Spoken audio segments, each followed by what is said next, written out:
Lesson number 8, Static Electricity, Part 2. Let's recall what we have studied in our previous video.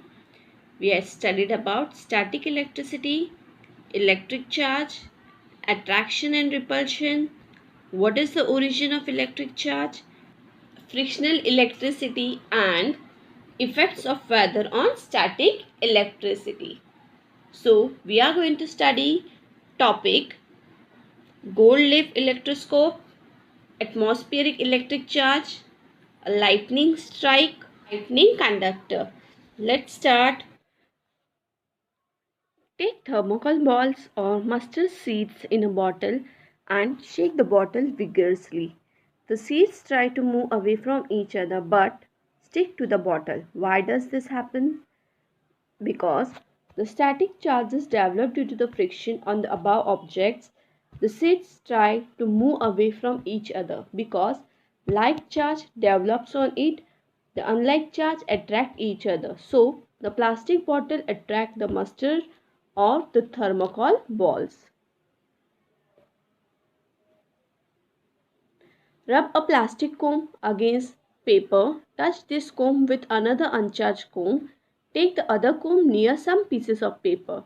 You will see that when plastic comb is rubbed with paper, it acquires charge due to static electricity, and so it attracts pieces of paper which is uncharged. To charge an object by induction, rub a comb on your hair as shown in the picture. Take the comb near the thin trickle of water from a tap. See what happens. Now draw the comb away from the trickle and observe what happens. You will see that at first the flow of water is not charged. When a negatively charged comb comes near the flowing water, the negative particles in it nearest the comb are pushed away. That parts become positively charged due to a deficiency of negative charge. The comb has negative and the water has positive charge. Due to the attraction between these opposite charges, the flowing water is attracted toward the comb. When the comb is taken away, the negative particles in the flowing water comes back to their original position and positive and negative charges become equal in number. As a result, the water becomes uncharged again and stop getting attracted to the comb as it is away from it. So, the number of positive and negative charges are equal on an uncharged or neutral object. The electric charge generated by induction stays only as long as the charged object is near to it. Keep a spent tube light in a dark place. Rub it vigorously with a thin polythene bag. You will see that it acquires a small electric charge. The electric charge is generated by this simple method of rubbing is static. Let's try this. When an uncharged aluminum ball is brought near a negatively charged balloon, the following things happen. As shown in the figure A, an opposite charge is generated in the other object by induction, and both the objects get attracted to each other. And in the figure B, you can see on touching both the objects become similarly charged, and in the figure C, the like charges repel each other.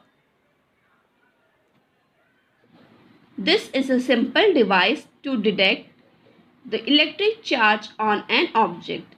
It consists of a copper rod which has a metal disc at the upper end and two thin gold leaves at the other. The rod is placed in a bottle so that the disc is above the bottle. When an uncharged object is taken near the disc, the leaves remain closed. When a charged object is taken near the disc, both the leaves are charged by the same electric charge and repel each other, that is, move away from each other or open up. When we touch the disc with our hand, the leaves collapse because the charge in the leaves goes into the earth through our body and the leaves get discharged. This device is used for detecting electric charge and can also identify its polarity if compared with a known charge. When the positively charged electroscope is touched, its charge becomes grounded. The negatively charged electrons enter the electroscope and neutralize the positive charge. As the electroscope loses its charge, the needle relaxes back to its naturally upright position. Atmospheric electric charge. We have experienced clouds, thunder and lightning. Sometimes we hear or read that lightning struck a tree or a building and some people or animals were killed. How does this happen? How can we prevent such injury or death? What is it that actually happens when there is lightning in the sky and when lightning strikes the earth? When air and clouds rub against each other in the sky, the upper part of some clouds on the upper side become positively charged and the lower side become negatively charged. The science behind lightning and a lightning strike is complicated. Let us therefore consider a cloud in the sky with a negatively charged base above a plain ground. When this negatively charged on the bottom of the cloud becomes much larger than the charge on the ground, it starts flowing toward the ground in a stages.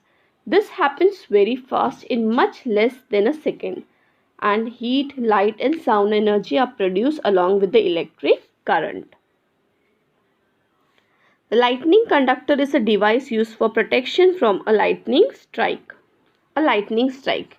You probably know that when there are electrical charge cloud in the sky, electricity is attracted towards a tall building or tree. When lightning strikes, an opposite electric charge is generated on the roof of a building or on the top of the tree by induction. Due to the attraction between the opposite charges on the cloud and building, the charge on the cloud flows towards the building. This is called a lightning strike. Protection from a lightning strike. A lightning conductor is a device used for protection.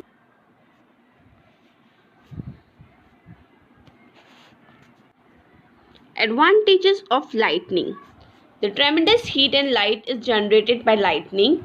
Thus, a chemical reaction occurs between nitrogen and oxygen in the air and nitrogen oxide gas is formed. It mixes with the rainwater, comes down to the earth.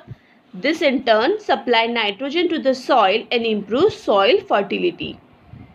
The energy of lightning converts the oxygen in the air to ozone. This ozone gas is a protective cover against the harmful ultraviolet rays present in solar radiation.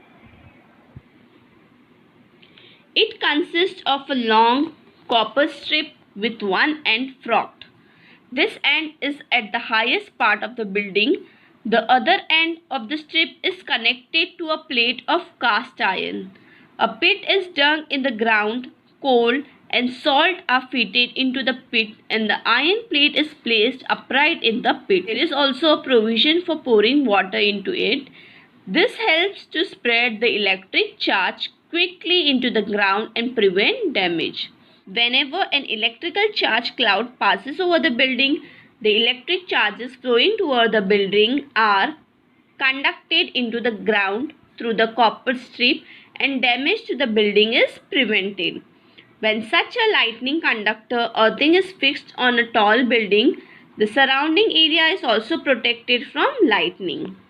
The lightning conductor is a device made by copper and used for protection from a lightning strike.